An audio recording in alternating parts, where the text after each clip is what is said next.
Hi guys, what's going on? Banana156 here. Welcome to another video. Remember to subscribe, like, dislike, comment, do all those great things. I do read all comments. But yeah, so let's just get right into the video. So in this video I'll be going over what I think about Tankies. Oh, and this video is unscripted like the abortion and minimum wage videos because I should be able to go in depth in my positions without needing a script, and I want to get better at doing things just off the top of my head for like future and like doing debates and stuff like that. So I want to be able to do this without a script. So yeah, so Tankies. So first of all, what do I classify as a Tankie? I classify a Tankie as like, most of them are Marxist-Leninists, like pretty much exclusively Marxist-Leninist, and they tend to sympathize with China and the Soviet Union. Now I just want to make this clear. I do not think Marxists and I do not think Leninists are Tankies. Because like Richard Wolff, he is a Marxist. But he is not a Tankie by any means. He's a fan of worker democracy and stuff like that. He's just a libertarian socialist who likes Marx, who reads a lot of Marx and likes Marx's work. And I can't think of any Leninists off the top of my head, but Leninists are not Tankies. I've read Lenin's work, and and I was a Leninist at one point myself. Leninists are not Tankies, and I know most Leninists are pretty libertarian socialists or left comm, but Tankies are staunch authoritarians in most cases. And yeah, I just want to talk about why they're bad and why they hurt the socialist movement. So now Tankies, I consider them fascists because of the governments they support and the things that they do. So let's start with China and what China is doing. So most Tankies are in favor of China, very much so, and they quite like them because, you know, they're authoritarians and they like it. And China is not socialist by any means of the imagination. They are not. They have an extensive capitalist economy, one of the strongest economies in the world. And their whole thing is they are an incredibly capitalist country if you look at what they do. And not only that, they call themselves socialists, and that's the only way they get the socialist label. It's just state capitalism. That's all China is. Now, so they do like China, and China's also been doing some pretty bad human rights stuff right now, especially involving the Uyghur Muslims, and genociding Uyghur Muslims. And now, before I get into this part, what do Nazis do about the Holocaust? They deny it. They say it didn't exist, but it should have, or it didn't happen, but it should have, or if it did happen, it wasn't that bad. Like they say stuff like that, or they just don't admit to it at all. I've come in contact with quite a few Tankies, and every single one, when I ask about the Uyghur genocide in China, they always change the subject or they deny it. That is the same behavior as Nazis, and why I put them in the fascist category quite a bit. Because genocide denialism is a very fascist character trait. It's one of the most fascist things you can do. And not only that, China is a very authoritarian government. Very authoritarian. They have a massive surveillance state, and they are ruthless with their authoritarianism. So that's one way I consider them fascists. Now the Soviet Union, which they are also in favor of, was also a terrible country. The Soviet Union, it claimed to be socialist and to be the greatest socialist nation. But was it really socialist? Let's go into it.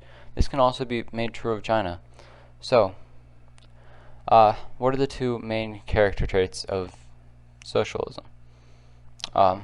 Collective owns of the means of production, and abolishment of public property, or abolishment of private property, not public property. Now let's go over the first point. Collective owns the means of production. Well, they claimed the Soviet Union had a democracy, but only party officials could vote, and there was a very minimal amount of party officials. I don't remember how many it is off the top of my head, but there was a very minimal amount of party officials that voted on things like that would pertain to the means of production. So no, the workers did not own the means of production, the state did. So it's just the mergence of corporate power and state power. Who said that? Mussolini. Makes you think. Now, abolishment of private property. Now, I'm a little bit less read up on this, but I know that the Soviet Union did make vague gestures of equality, making like the Soviet housing blocks and stuff, but it was never really enough, and especially with the vast amount of money, but especially with their new found economy, they could have done more. I don't really know enough, so I'm not going to comment on this as much. I just wanted to say that I don't know this. If you know something more, leave a comment. But I know that they didn't have collective owns of the means of production, which makes it not socialist. It makes it state capitalist, because the state had control of the means of production, which is the merging of state and corporate power, which is fascism and state capitalism. So the Soviet Union was fascist itself, and not only that, think about all the terrible things they did to their citizens. How people would just disappear if Stalin didn't like them. All the kulaks thrown in the gulag. Think about all of that. It's like a genocide almost, and they still deny that, and they're still in favor of the Soviet Union. So see, the Tankies are just and some of them are, and like, I haven't really come across one that has openly supported North Korea to me, but a lot of them are in favor of North Korea, and that's just, no, it's North Korea. But yeah, so I consider the Soviet Union and China both fascist countries. They are both staunch authoritarians. They both committed genocides or near genocides. They were both state capitalists because the state had control of the means of production, meaning it's state capitalism. The state had control of the means of production without democracy, meaning it's state capitalism.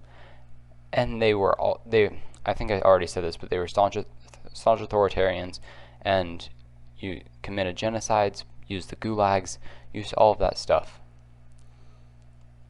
And so yes, I consider China and the Soviet Union fascist. I also consider North Korea fascist, but I think that would be pretty obvious from what I think about the other two.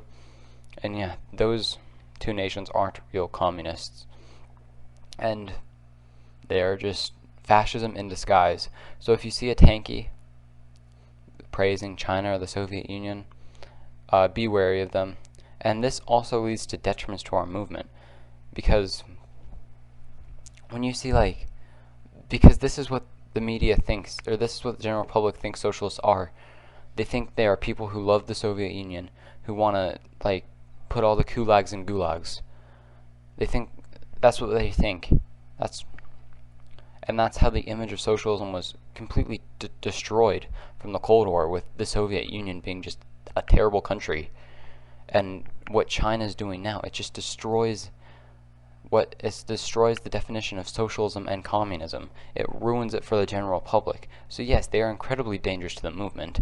And if people start seeing tankies get big on YouTube or something, and they are openly they're openly denying the Uyghur genocide in China, that's not going to be a good look for socialism, and it will hurt our movement significantly. So no, we cannot let tankies get any power in this movement whatsoever. This is not the Tankies movement. If the Tankies want a fascist state, go hang out with Donald Trump people. You know? You're not a fighter for the working class. You're not. You're a fighter for autocrats. That's all you are. And yeah. And some of them can be changed, and it is worth trying to get them to move more towards just Leninism. Reading Lenin's ideals and reporting it. You have to evolve it to the modern day, though. A lot of them quote Marx and Lenin like it's the Bible. They just quote it like it's just that. And you need to take those writings and you need to like think about them in context with the modern era, because a lot has changed since both of them were around. So yeah, they're a danger to the movement. They can be changed, but, and just the way they quote Marx and Lenin like it's the Bible is just crazy to me. But yeah, I don't think I really have anything else to say. So yeah, that's my opinion on Tankies. I think they're fascists, and I gave you all the reasons why. But yeah, thank you all for watching. Remember to subscribe, like, dislike, do all that stuff, and yeah, I'll see you guys next week. Oh wait, remember to comment too. I do read all comments. But yeah, see you